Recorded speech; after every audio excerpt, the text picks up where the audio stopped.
అందుకే మేము మొన్న కన్నెపల్లి దగ్గర పోయి లక్షలాది మంది ప్రజలు రైతులు చూడాల్సిందిగా అని చెప్పేసి వాళ్ళకు టీవీల ద్వారా మీడియా ద్వారా వాళ్ళందరికీ చూపించినాం.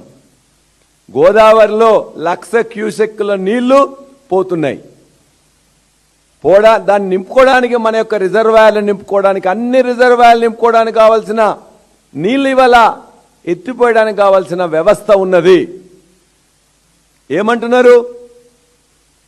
సుందిల్ల రిజర్వాయర్ బాగాలేదు, అన్నారం రిజర్వాయర్ బాగాలేదు, అందులో కొన్ని లీకేజీలు ఉన్నాయి కాబట్టి మేము ఎత్తలేమని చెప్పేసి కుని రాగాలు వలుకుతున్నాడు ఉత్తమ్ కుమార్ రెడ్డి. ఉత్తమ్ కుమార్ రెడ్డికి ఏమీ తెలీదు. రేవంత్ రెడ్డికి కొద్దిగా తెలిసినా ఇవాళ ఆంధ్రప్రదేశ్ ముఖ్యమంత్రి చంద్రబాబు నాయుడు యొక్క ఆదేశాలు మాత్రమే ఇక్కడ పాటిస్తున్నారు.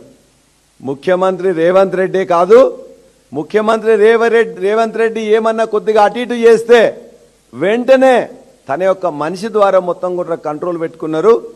ఇవాళ నీళ్ల శాఖకు అధికారిగా సలహాదారుగా ఉన్న ఇవాళ ఆదిత్యనాథ్ దాస్ ద్వారా తమకు కావాల్సిన నీళ్లను వాళ్ళు తీసుకొని పోతున్నారు. ఈ 1,00,000 క్యూసెక్కుల నీళ్ళు ఎవరికి పోతున్నాయి? ఆంధ్రప్రదేశ్ మాగాణాలు పండడానికి పోతున్నాయి. కన్నెపల్లి దగ్గర ఎత్తట్లేదు, అదేవిధంగా సమ్మక్క సాగర్ దగ్గర ఎత్తట్లేదు, సీతారామ సాగర్ దగ్గర ఎత్తట్లేదు. ఆ నీళ్లు చక్కగా ఇవాళ గోదావరి మాగాణానికి పోతున్నాయి.